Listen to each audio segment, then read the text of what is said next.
मोर भोला के मन भावन महीना सावन आगिना।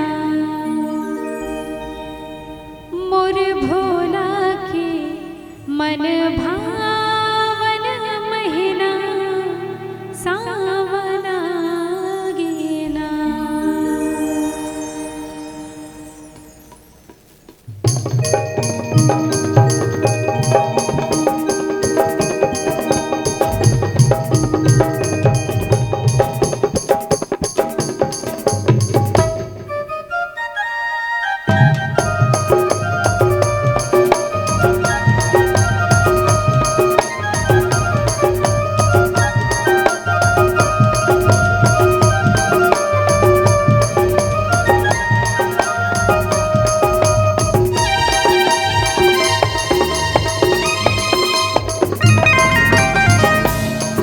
मोर भोला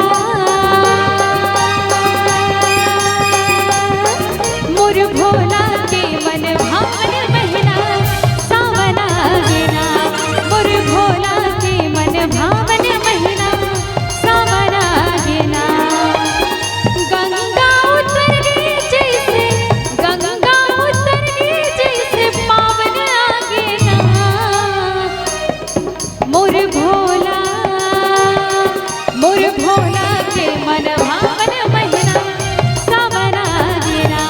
मोर भोला के मन भावन महीना सावन आगिना।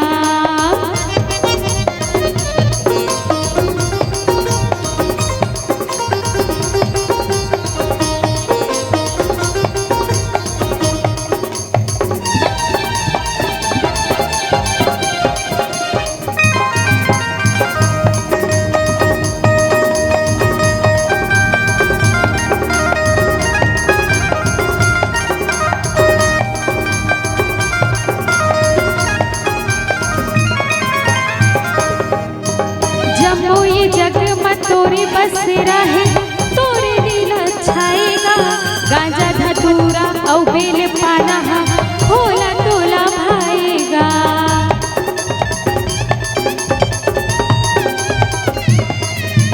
जम्मू ये जग में तोरे बसेरा है तोरे नीला छाएगा।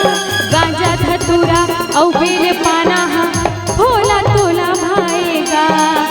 गंगा उतर गई जैसे गंगा उतर गई जैसे पावन आगिना। मोर भोला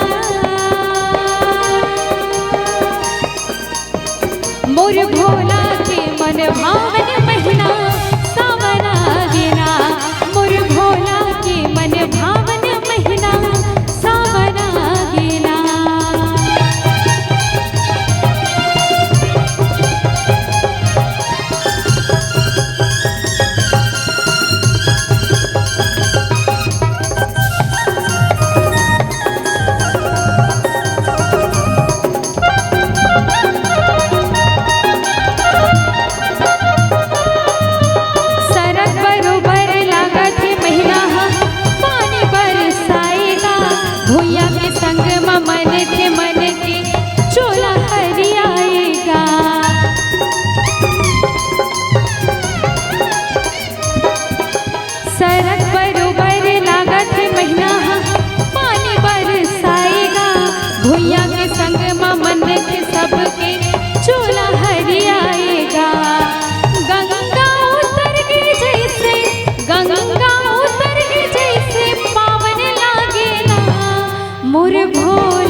बोलिए भरत प्रिय रामचंद्र की